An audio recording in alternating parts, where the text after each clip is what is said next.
आप देख रहे हैं निष्पक्ष दस्तक। मैं हूं राजू यादव।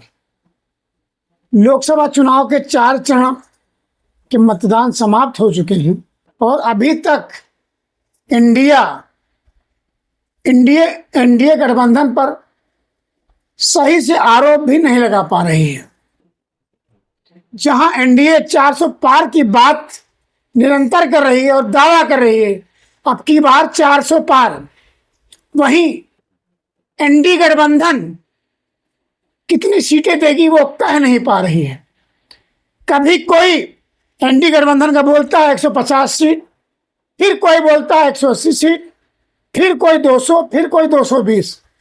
यानी एनडीए गठबंधन में आपसी तालमेल तक ये नहीं है कि आखिर एनडीए गठबंधन कितनी सीट जीतेगा।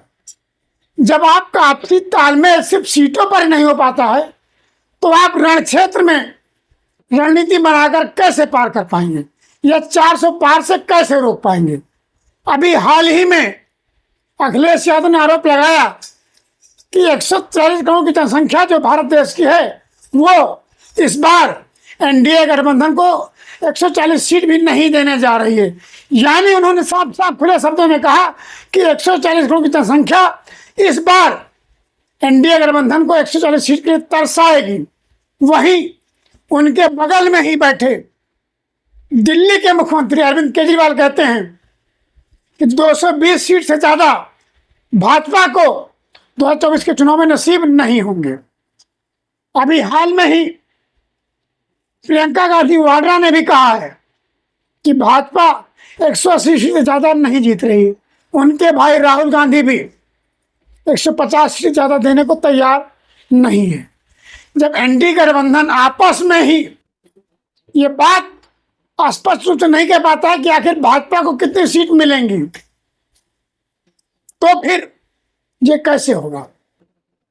जैसे अखिलेश यादव देखिए गणित लगा कि 140 की जनसंख्या जो है भाजपा को 140 सीट देने से बाज आ रही है, अर्थात तरसा देगी। वहीं गणित बताते हैं कि 400 पार का मतलब ये होता है कि 400 के पार जो बची हुई सीटें हैं वही भाजपा जीतेगी। इसी पर अगर भाजपा बोले 150 राहुल गांधी, 180 प्रियंका गांधी, 220 अरविंद केजरीवाल और 140 अखिलेश यादव को अगर जोड़ देते हैं तो कितनी सीटें होती हैं। तब तो जितनी सीटें लोकसभा में हैं भी नहीं हमारी, उससे ज्यादा का आंकड़ा भाजपा के पास आ जाएगा। यानी कि भाजपा सारी सीटें जीत रही है क्या। जब विपक्षी ये बात का तालमेल नहीं भिड़ा पाते हैं तो नेचुरल सी बात है सत्ता दल इसकी हुंकार तो भरेगा ही भरेगा। और विपक्षी दल की तो छोड़ दीजिए, राहुल गांधी और प्रियंका गांधी वाड्रा जो एक घर में रहती हैं उनमें भी इसका सामंजस्य नहीं है। कोई 150 देता है तो कोई 180 देता है। बिना सामंजस्य की राजनीति करना बड़ा असंभव है। वहीं भाजपा का बच्चा बच्चा यानी वार्ड का कार्यकर्ता से लेकर और प्रधानमंत्री तक सिर्फ 400 पार की ही बात करते हैं और 400 पार का लक्ष्य रखा है। उन्होंने रणनीति भी बना रखी है। 2019 के चुनाव में भाजपा ने 40 ऐसी सीटें थी जिनका मार्जिन 50,000 से भी कम था। उस पर भी उसने रणनीति बदली और उसे जिताऊ प्रत्याशी ही चाहिए, चाहे वो विपक्ष का हो चाहे वो सत्ता दल का हो। उसे एंड केन प्रकारेण 400 का लक्ष्य पार करना है। उसमें उसे नहीं देखता कि कौन दोषी है और कौन दोष मुक्त है। उसका लक्ष्य लोकसभा चुनाव में 400 पार का है और उसे एंड केन प्रकारेण प्राप्त करना है। जो जीतता है वही सिकंदर होता है। इसी क्रम में आपको खुद मैं अवगत कराऊं कि 40 ऐसी कौन सीटें थी जिस पर भाजपा 50,000 से भी कम मतों से जीती थी। मछली शहर भाजपा बसपा से मात्र 181 वोट से जीती थी। यह आंकड़ा जो मैं दे रहा हूं आपको 2019 के चुनाव का ही है। वहीं खूंटी भाजपा 1445 वोट से जीती थी कांग्रेस से। चामराजनगर भाजपा कांग्रेस से 1817 मतों से जीती थी। दुर्गापुर भाजपा एआईटीसी से 2439 वोट से जीती थी। मेरठ भाजपा बीएसपी से 4729 वोट से ही जीती थी। मुजफ्फरनगर भाजपा आरएलडी से 6526 मतों से जीती थी। उसका रीजन यह है कि आज आरएलडी भाजपा की गोद में है, जीत तो तय है। मुजफ्फरनगर भाजपा आरएलडी से 6226 मतों से जीती थी, जो कि आज भाजपा की गोद में बैठी है। कांकेर भाजपा कांग्रेस से 6914 मत से जीती थी।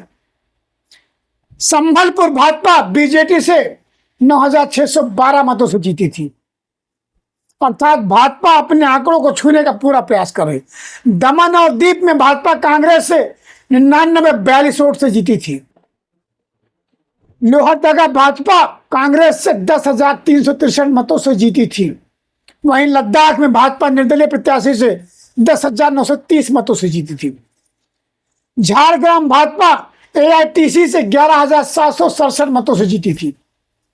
कन्नौज भाजपा समाजवादी पार्टी से 12,353 मतों से जीती थी। वही रीजन है कि अखिलेश यादव के चुनाव में ना चाहते हुए भी कन्नौज के रण में कूदना पड़ा। यह है भाजपा की रणनीति। वो जमीन से लेकर जहन तक प्रयास करते हैं कि लक्ष्य कैसे प्राप्त किया जा सकता है। बालासोर भाजपा बीजेटी से 12,956 वोट से जीती थी। तुमकुर भाजपा जेडी से 13,343 वोट से जीती थी। चंदौली भाजपा सपा से 13,959 मतों से जीती थी। हर बूथ पर, हर सीट पर भाजपा की नजर है। सुल्तानपुर भाजपा बसपा से 14,526 मतों से जीती थी। बैरकपुर भाजपा एआईटीसी से 14,857 मतों से जीती थी। बलिया भाजपा सपा से 15,519 मतों से जीती थी। इनर मणिपुर बीजेपी कांग्रेस से 17,755 मतों से जीती थी। बदायूं समाजवादी पार्टी से भाजपा मात्र 18,454 मतों से जीती थी, जिस पर इतनी मेहनत भाजपा ने की कि एनडी गठबंधन को, समाजवादी पार्टी को 3-3 बार प्रत्याशी बदलने पड़े। पहले धर्मेंद्र यादव, शिवपाल यादव और अंत में शिवपाल यादव का सुपुत्र आदित्य यादव आज की डेट में मैदान में है। बागपत बीजेपी आरएलडी से 23,502 मतों से जीती थी। बालांगीर भाजपा बीजेटी से 19,516 मतों से जीती थी। मयूरभंज बीजेपी बीजेटी से 25,256 मतों से जीती थी। कालाहांडी भाजपा बीजेटी से 26,800 मतों से जीती थी। फिरोजाबाद सीट भाजपा समाजवादी पार्टी से 28,781 मतों से जीती थी, जिस पर इस बार सपा ने पूरी मेहनत कर रण में कूदी है। बस्ती भाजपा बसपा से 30,000 मतों से जीती थी। वहीं बालूरघाट बीजेपी एसआईटीसी से 23,293 मतों से जीती थी। संत कबीर नगर भाजपा बीएसपी से 35,749 मतों से जीती थी। कमीरगंज बीजेपी एआईयूडीजीसी से 38,080 मतों से जीती थी। वहीं कोप्पल भाजपा कांग्रेस से 38,000 मतों से जीती थी। पाटिलपुत्र भाजपा आरजेडी से 39,400 मतों से जीती थी। नांदेड़ भाजपा कांग्रेस से 4,148 मतों से जीती थी। भदोही भाजपा बसपा से 13,615 मतों से जीती थी। चंडीगढ़ भाजपा कांग्रेस से 6,970 मतों से जीती थी। दुमका भाजपा जेएमएम से 17,590 मतों से जीत हासिल की थी। वहीं होशियारपुर भाजपा ने कांग्रेस से 48,530 मतों से जीती थी। अर्थात भाजपा हर नस से वाकिफ है कि कैसे चुनाव जीतना है। वहीं विपक्ष हो या एनडी गठबंधन ये बताने में असमर्थ होता है कि वो कितनी सीटें देंगे। जितने लोग उतनी बात। दिल्ली में दिल जीतने वाली आम आदमी पार्टी गठबंधन नहीं करती है। पंजाब में गठबंधन नहीं करती और बात करते हैं कि एनडी गठबंधन की हम सरकार बनाएंगे। वहीं देखा गया उत्तर प्रदेश में जहां एनडी गठबंधन की ज्वाइंट प्रेस कॉन्फ्रेंस होती है, अर्थात जहां पर राहुल गांधी, सोनिया गांधी और अखिलेश यादव जाते हैं, वहां पर संजय सिंह बाइकाट कर जाते हैं, बहिष्कार कर जाते हैं। आखिर इस तरह के तालमेल से कैसे आप किसी को बाहर कर पाएंगे, सोच का विषय है। इसीलिए कहा जाता है जब भी किसी रण में जाएं पूरे कौशल के साथ जाएं और कभी विरोधी को कमजोर नहीं आंकना चाहिए। जहां आपने विरोधी को कमजोर आंका वहां आपकी हार तय है। आप इसी बात से देख लीजिए कि एनडीए गठबंधन के जितने नेता हैं तरह तरह की बात करते हैं, तरह तरह की सीट देने की बात करते हैं, लेकिन वही एनडीए सिर्फ 400 पार की बात करता है। अभी अरविंद केजरीवाल ने कहा कि अगला नंबर उत्तर प्रदेश के मुख्यमंत्री योगी आदित्यनाथ का है।